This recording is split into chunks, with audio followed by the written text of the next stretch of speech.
Nous sommes le mardi qui fait suite au premier tour des législatives de 2017 et voilà un certain nombre de réflexions que je voudrais ajouter aux causeries précédentes sur ce sujet. Ce qui frappe, c'est d'abord qu'il n'y a quasiment pas de triangulaire. Ce qui veut dire que tout ce qu'on avait dit sur les désistements possibles, sur les alliances contre tel et tel parti, ne font plus sens. Par exemple, lorsque François Baroin proposait que dans les cas où le FN pourrait gagner, il y aura un désistement de la République, des républicains, pour favoriser l'En Marche. Tout ça, ça n'a pas de sens. D'ailleurs, quand je lis les commentateurs, on a l'impression que certains ont cru comprendre qu'aux législatives, on ne gardait que les deux premiers, comme à la présidentielle, ce qui est totalement faux. Mais en pratique, c'est ce qui s'est passé. Et donc, il y a des gens qui sont vraiment embrouillés là-dessus. Ils ont constaté qu'on ne gardait que deux candidats dans presque toutes les circonscriptions, et ils en ont conclu que c'était la règle. Pas du tout la règle. Ce qui a fait ce résultat, c'est le seuil de 12,5% qu'il fallait atteindre pour pouvoir être au second tour. Vu le nombre de candidats dans beaucoup de circonscriptions, eh bien, très peu ont eu accès à ce seuil. Mais ça n'a rien à voir. Il n'y a pas du tout de règlement qui prévoit de ne garder que les deux candidats en tête. Et d'ailleurs, c'est tout à fait surprenant. On pouvait penser qu'il y aurait, dans bien des cas, trois candidats qui resteraient au deuxième tour, ce qui est tout à fait exceptionnel dans l'occurrence. Dans les élections précédentes, on avait eu un nombre considérable de triangulaires. Eh bien là, non. Cela tient à la multiplication des candidatures, cette multiplication de candidatures qui est liée, comme on m'a expliqué, au fait que tous les candidats qui ont au moins 50 représentants dans les circonscriptions, sur les centaines de circonscriptions existantes, et qui ont obtenu 1% au moins de votes dans ces circonscriptions, auront droit à un financement public pendant l'année, en prorata de nombre de votants. Et ça a motivé un très grand nombre de candidats, et ça explique en partie cette affaire. Ça explique en partie pourquoi des gens comme Benoît Hamon ont été éliminés au premier tour. Alors, c'est un côté pervers de cette loi des 12,5% qui fournit une situation complètement inédite. Alors maintenant, les gens vont dire, et ça c'est la réalité. Non, c'est pas la réalité.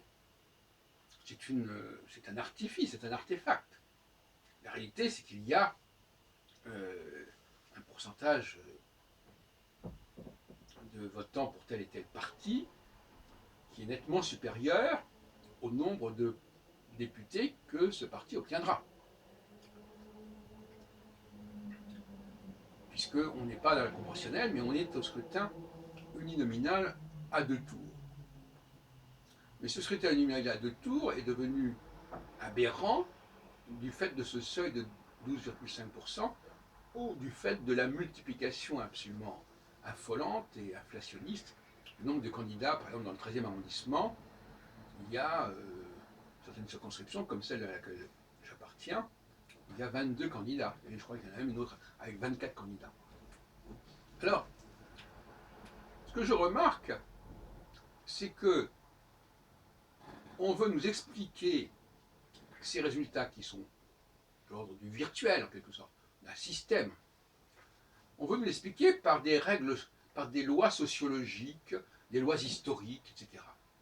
C'est-à-dire qu'en fin de compte, la sociologie et l'histoire qui sont censées nous mettre en contact avec la réalité se voient parasitées par le monde virtuel. Et je trouve ça tout à fait malsain. Cela dit, ça correspond aussi à un mode de fonctionnement de beaucoup de gens, pour qui la réalité virtuelle, c'est la seule réalité. La seule réalité, c'est celle qui est formulée, qui ressort qui émane du système. Et voilà. Et si le système dit ceci, ben ça c'est la réalité. Et donc par conséquent, on a là une sorte de schizophrénie entre, par exemple, en l'occurrence, le résultat des élections, qui ne correspond absolument pas à la réalité sociologique. Et c'est dramatique. Il faut bien comprendre que toute forme de systématique de ce genre va être un travestissement de la réalité, de ce que j'appelle la présence. Je pose le représenter à la présence.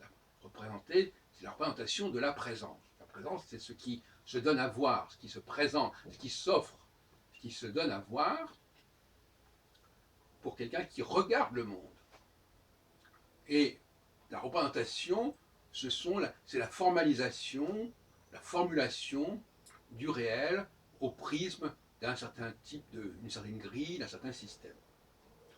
Voilà, donc là, il y a un décalage. La question qui se pose, mes chers amis, c'est de savoir, parce que j'ai beaucoup parlé de déni, justement, déni de réalité. Qu'est-ce qu'un déni de réalité? Est-ce que c'est le refus de voir la réalité, ou si c'est l'incapacité de voir cette réalité? Et c'est une question maintenant que je me pose, et qui fait que les gens qui sont dans le déni sont de bonne foi, puisque eux-mêmes ne peuvent percevoir la réalité, non pas celle qui s'impose à nous quand on regarde le monde, mais celle qui ressort de la linguistique, du langage, de la philosophie. On emploie des expressions abstraites. Toutes ces abstractions philosophico-linguistiques nourrissent une réalité virtuelle. Et comme beaucoup de gens ne fonctionnent que sur ce registre-là, on a effectivement un problème de société qui est assez grave. Et pour revenir aux tests qui permettent de distinguer les androïdes des gens qui fonctionnent normalement, eh bien ce test, il est justement à ce sujet. C'est-à-dire, effectivement, est-ce que la personne arrive à recouper, à confronter la réalité virtuelle avec la réalité représentée avec la présence des choses, avec ce qui se présente, ce qui se donne à voir. Moi, je me pose la question. Et, voilà. Et puis, je voudrais parler aussi, dans cette causerie, de ce qui va dans dans le même sens, du piège qu'il y a, justement, à accorder trop d'importance aux sources. C'est-à-dire,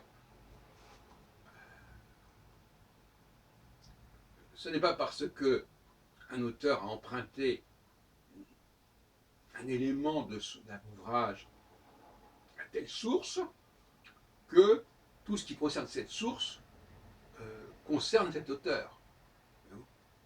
Par exemple, dans le cas de Nostradamus, c'est pas parce qu'il y a quelques quatrains, je ne sais pas, moins d'une demi-douzaine, qui empruntent un guide de voyage, que ce guide de voyage doit être une clé pour comprendre Nostradamus, et qu'il faut donc utiliser non seulement les éléments qui ont été repris, mais tout ce qui est dans cet ouvrage.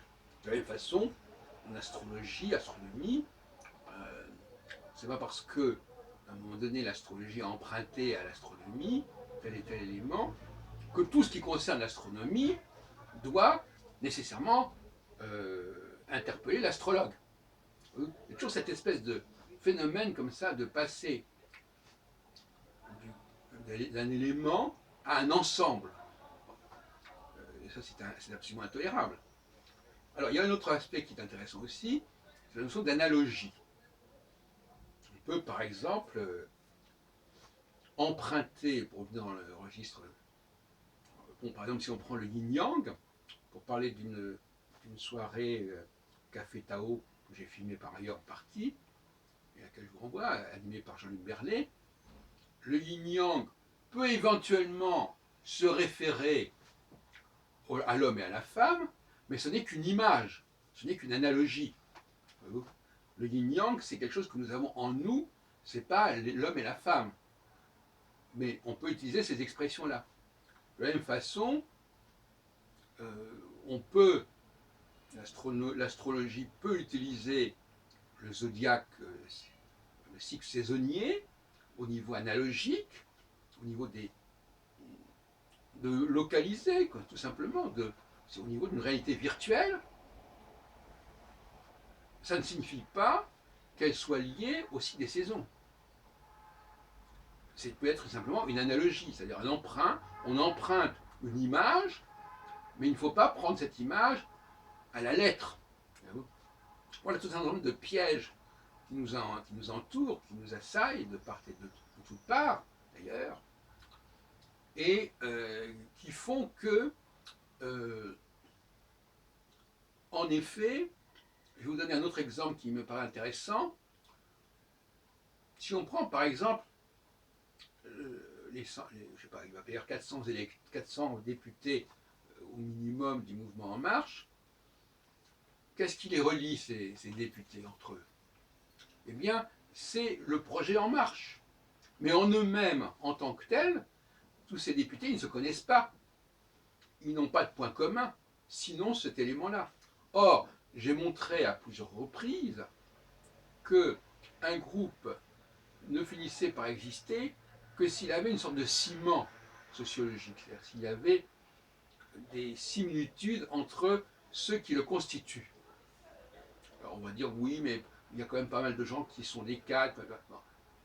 Néanmoins, un groupe qui est ainsi constitué presque de façon artificielle, comme le mouvement En Marche, comme la plupart des députés, qui n'ont aucun vécu ensemble, à la différence des grands partis où les membres se connaissent depuis longtemps, là ils ne se connaissent pas.